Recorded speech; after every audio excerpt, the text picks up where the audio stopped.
Good to have you with us at this hour, here to provide you with the latest. I'm Daniel Choy. The second day of the Pope's visit to Korea began with a Holy Mass in Daejeon with tens of thousands of Catholic faithfuls in attendance and a solemn and heartfelt meeting with families of the victims of April's ferry disaster. Our Park Ji-won starts us off. Pope Francis arrived at the Daejeon World Cup Stadium at around 10 a.m. As he entered the stadium with an open car parade, tens of thousands of Catholic faithfuls welcomed the pontiff, shouting, "Viva Papa, Viva Papa." It was the first Mass that the Holy Father celebrated with the Korean public. As Korean Catholics, heirs to a noble tradition, you're called to cherish this legacy and transmit it to future generations. This will demand of everyone a renewed conversion to the Word of God and a passionate concern for the poor, the needy, and the vulnerable in our midst. Dozens of Sewol ferry victims, family members, and surviving students also attended the Mass. Some of them, about 10 family members, privately spoke with the Pope ahead of the event. Some of them just finished a 38-day pilgrimage across the country, carrying a cross, which was delivered to the Pope. We told the Holy Father that about 300 souls are inside the cross and hope he remembers them during the Mass. The pontiff prayed for the Sewol ferry victims as he wrapped up the Mass of the Solemnity of Assumption of the Blessed Virgin Mary. We especially entrust to all who lost their lives in the sinking of the Sewol ferry, as well as those who continue to be affected by this great national disaster. May this tragic event, which has brought all Koreans together in grief, confirm their commitment to work together in solidarity for the common good. Some 50,000 Catholics expressed their gratitude over attending the Holy Mass. As a Catholic, it is a great honor to be able to attend this Mass presided over by Pope Francis. I wish everyone in hardship right now can stand up with dreams in their heart through this opportunity. I truly wish this Mass could be an event of grace and healing to those in suffering. About 230 years after Catholicism first came to Korea, about 10% of the population are now Catholic believers.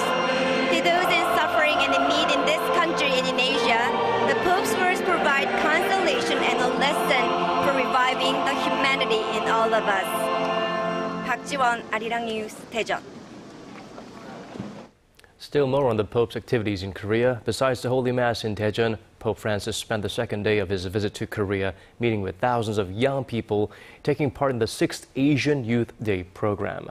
Our Kwon So-wa gives us a rundown of that special event. Asian youth, wake up. The glory of the martyrs shines on you. Under this main theme, Pope Francis met with members of the 6th Asian Youth Day. He had a special luncheon with around 20 young people from various Asian countries. But he was said to have had little time during the 2 hours to eat as he was busy talking to the youths. When we met him, he met us like a family member to us. Whatever we were saying, he was keenly listening us. Each and everyone, whatever we said, he listened each and every single word of us. And he was, I have never seen a person at this level is so down to earth, so. I'm still nervous. It feels like a dream. It's as if I would wake up tomorrow and it will all have been a dream.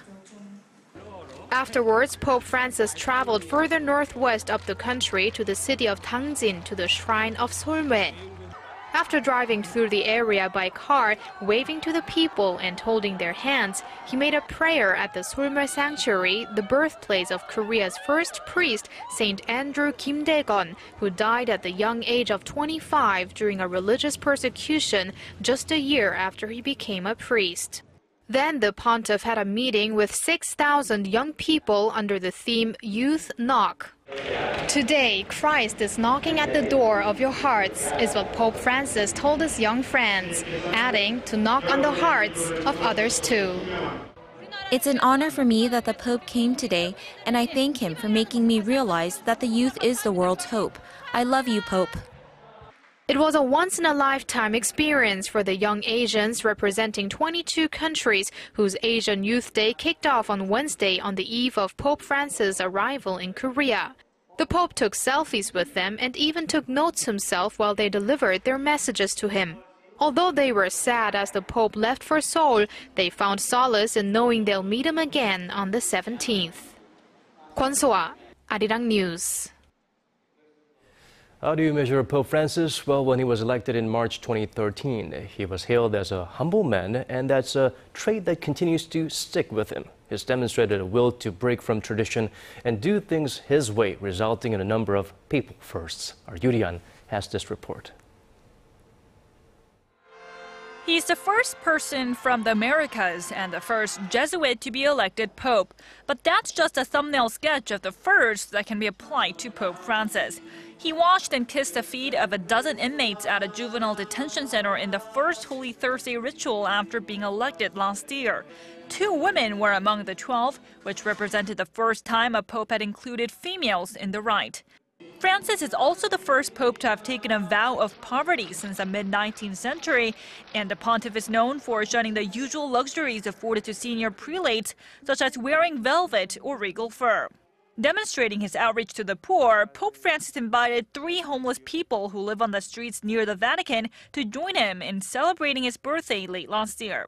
His gentle and open heart was on display again during an address to thousands of people at Vatican City last October, when a young boy not only climbed up and sat down in the Pope's chair, but also put his arms around the Pope's legs.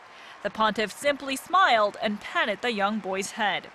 He's drawn further attention in breaking away from formality by checking out of a hotel without his entourage and taking public transportation instead of private vehicles. He's a very humble man.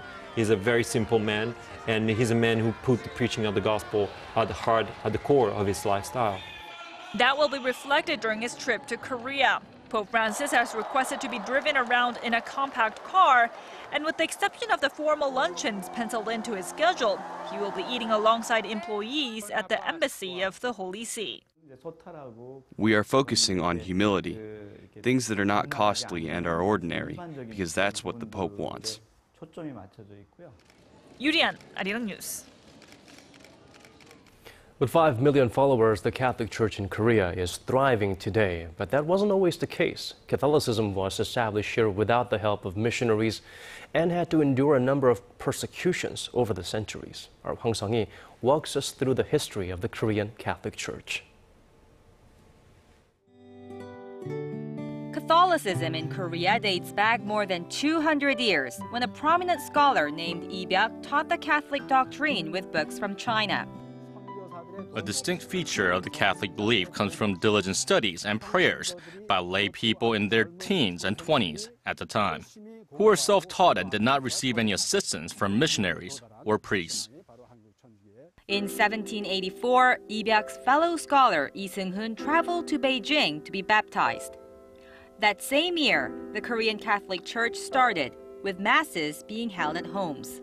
In December 1844, Andrew Kim Daejon was ordained as the first priest of Korea, but was martyred just 2 years later. During the 19th century, the Korean Catholic Church faced mass persecutions and subsequent martyrdoms, including the Pyongyang persecution, where more than 10,000 people were martyred. The ruling class had a negative perception about early Catholic devotees because they thought the religion went against the Confucian norm of respecting elders and the king above anything else.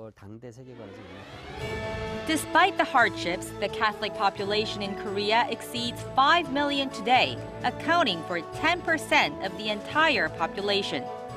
That number is expected to grow after Pope Francis' apostolic voyage to South Korea.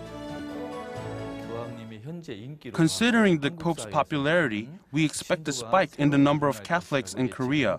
Because one of the reasons for the Pope's popularity lies in his special care for the poor, as well as his personality, many of the new Catholics will come from the lower class. 황성희, 아리랑 뉴스.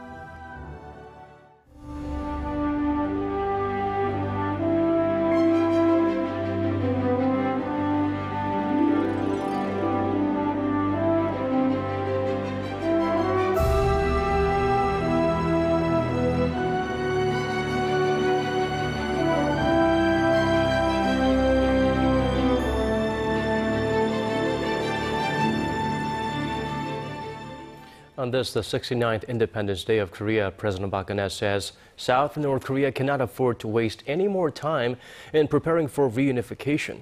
Addressing the nation on this Liberation Day, the president talked of pursuing the smallest of projects the two sides can agree on first to increase dialogue and understanding, eventually bringing an end to nearly 7 decades of division. Our Choi Yoo-sun has more. Marking the Korean Peninsula's liberation from Japan's colonial rule Friday, President Park said his anguish from the two Koreas' separation passes from one generation to the next. Abnormalities on the divided peninsula have become the norm. The South Korean president then highlighted the urgent need to increase understanding and to help merge the lives of South and North Koreans for reunification. 남북을 가로지르는 하천과 산림을 공동으로 관리하는 일부터 시작해서 서로에게 도움을 줄 수 있는 협력 사업을 확대해 가야 합니다.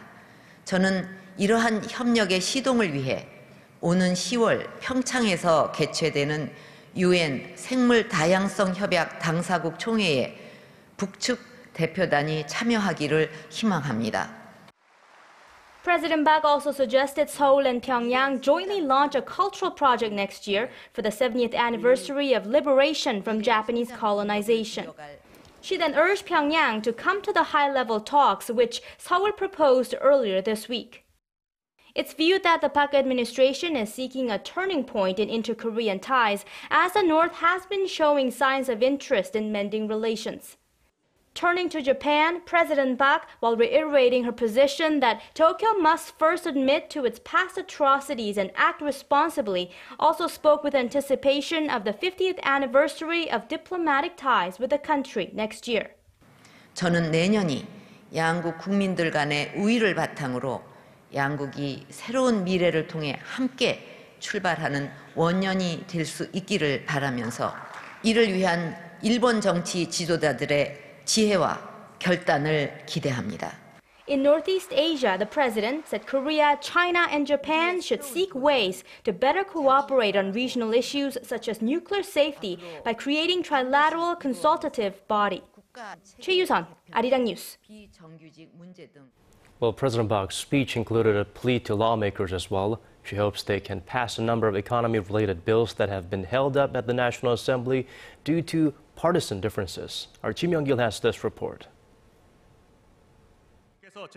President Park Geun-hye used part of her Liberation Day speech on Friday to make a plea to lawmakers, calling out political deadlock that has delayed the passage of a number of parliamentary bills. President Park Geun-hye expressed concern that her economic reform drive may lose steam. She specifically mentioned a policy package announced by the government late last month to inject nearly $40 billion into the market and stressed the need for deregulation measures to boost exports and stabilize the economy. 규제 개혁을 통해 투자를 활성화하고 내수와 수출이 함께 성장해서 국가 발전의 과실이 국민의 삶 속에 골고루 퍼지도록 한다는 것이 핵심 목표입니다. The government plans to levy taxes on firms not spending enough of their profits on investment and salaries, a move aimed at funneling corporate money into households and stimulating the overall economic growth process. President Park also emphasized the need to root out corruption. 국민 안전을 획기적으로 개선하는 안전 혁신을 추진해 가고 민관 유착의 부패 고리를 끊어낼 것입니다. It's a pledge the administration has been making since April's deadly ferry disaster, which uncovered shady ties between government officials and the shipping industry. An anti-corruption body will be set up to deal with looking at the issue and coming up with measures to tackle it. Kim Young-gil, Arirang News. Shifting our focus up north, Pyongyang says its recent firing of short-range rockets into the East Sea are irrelevant to Pope Francis's visit to South Korea. North Korean defense development scientist Kim Young says Seoul is using the act of sophistry to classify the rocket test as provocative, disturbing peace and stability in the region. He justified the launches as legitimate procedures to enhance the North's self-defense, adding that they were pre-scheduled and had nothing to do with the Pope. Pyongyang also gave notice that it will continue such test firings as a show of force against Seoul and Washington in the near future.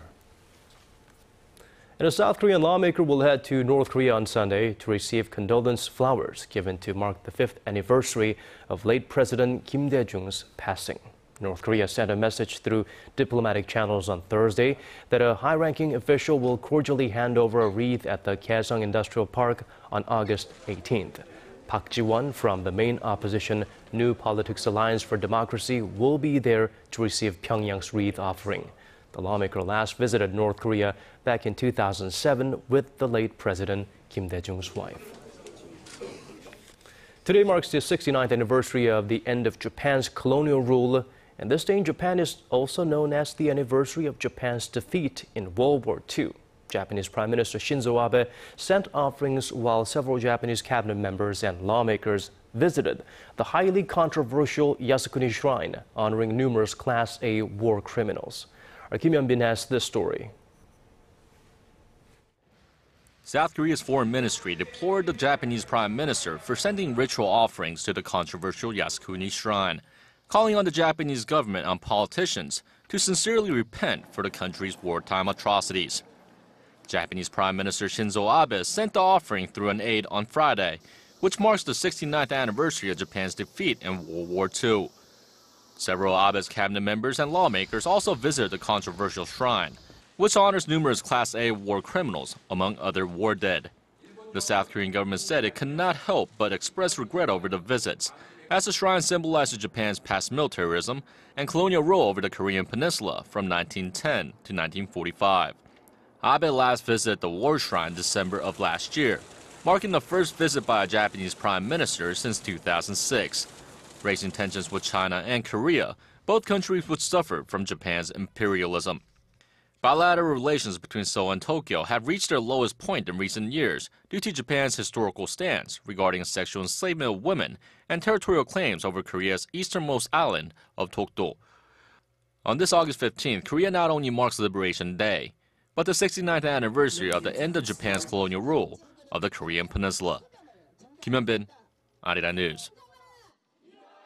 Participants of this year's ASEAN Regional Forum, which was held in Naypyidaw, Myanmar earlier this week, have renewed calls for immediate action against North Korea's development of nuclear weapons and missile programs. Our Kim Ji-yeon reports.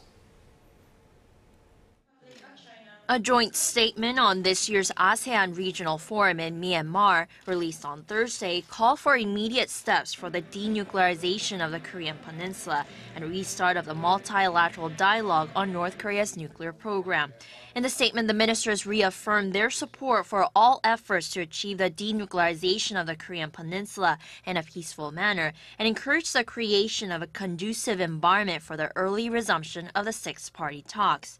On North Korea's humanitarian humanitarian situation, they expressed hope that the two Koreas can come to terms on regular reunions for families separated by the Korean War. The ministers also welcomed North Korea's plan to participate in the Asian Games, which begin next month in the South Korean port city of Incheon. They also expressed hope that Pyongyang and Tokyo make concrete progress in their investigation into Japanese nationals kidnapped by the North decades ago. This week's rounds of talks also touched on the territorial disputes that have erupted in the South and East China Seas, particularly the deployment of a Chinese deep-sea oil rig near islands also claimed by Vietnam. The rig has since been removed, but diplomats at the ASEAN Forum pressed Beijing and Hanoi to resolve the issue in a peaceful manner under the boundaries of international law and norms. In response to recent tragedies in the region, including the disappearance of Malaysia Airlines Flight 370 and the sinking of the Sewol ferry in April, ASEAN Forum participants urged strengthening regional cooperation on search and rescue missions. Kim Jeon, Arirang News. North Korea has asked for humanitarian assistance and a further lifting of sanctions by Japan. According to the Nihon Keizai Shimbun, Pyongyang promised to provide preliminary findings of a new probe into the whereabouts of missing Japanese nationals in return for aid and ease penalties. Tokyo had already waived some unilateral sanctions on Pyongyang in conjunction with the start of the investigation last month, but the country has been wary of giving up more to the North in the absence of clear evidence of progress in the swap deal, which was promised. Some experts, however, expressed concerns that Pyongyang could be trying to use the abduction issue as a wedge to further weaken Seoul's solidarity with Tokyo. Well, these days in Korea, it's not a rare sight to spot large groups of Chinese visitors at popular tourist destinations here. They've been flocking to the country in recent years, and they are proving to be major spenders, bringing about a welcome effect on the domestic economy. Our Son Jung-in gives us the figures. The number of Chinese tourists to South Korea has surged more than fourfold in just the past 6 years, and they're bringing in more money than ever before. According to data released by the Korea Institute for Industrial Economics and Trade, the number of Chinese visitors to the country reached over 4.3 million last year, compared to just 1 million in 2007, making up the largest group of visitors from a single country.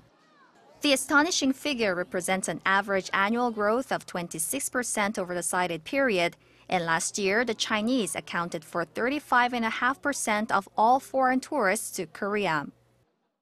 Accordingly, they were also the biggest spenders among tourists, with individuals shelling out about $2,300 on average, up 80% from 2008.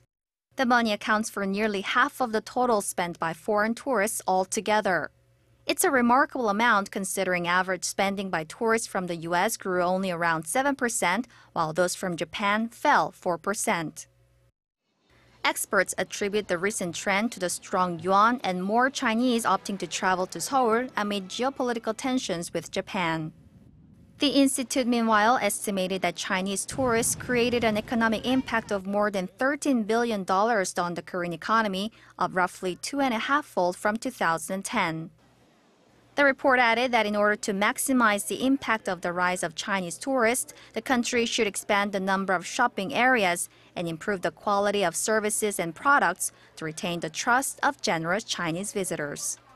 Son Jung-in, Arirang News.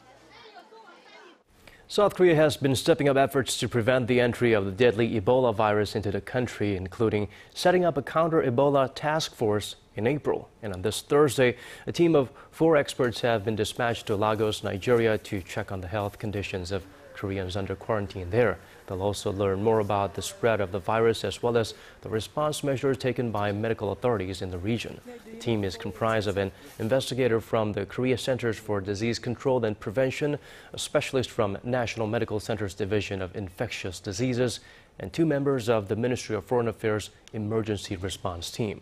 The government says more groups could be dispatched depending on how the situation in West Africa develops. Outside of Korea, 11 civilians were killed by heavy shelling in the eastern Ukrainian city of Donetsk on Friday. 8 others were wounded, according to local authorities. The fighting had raged overnight in the central and western districts controlled by the insurgents.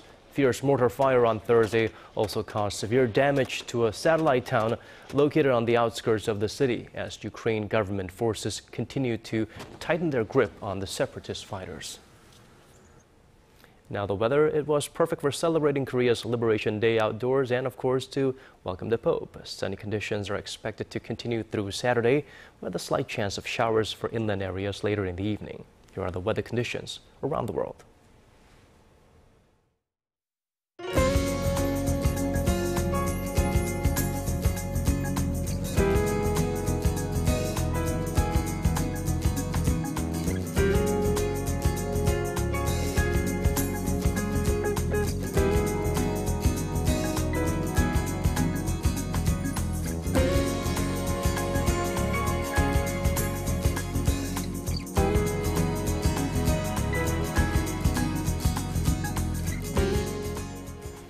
And that's all we could squeeze into our newscast. Thank you for sticking with us. Our special coverage of Pope Francis's visit continues through the weekend, so do stay tuned to Arirang for that.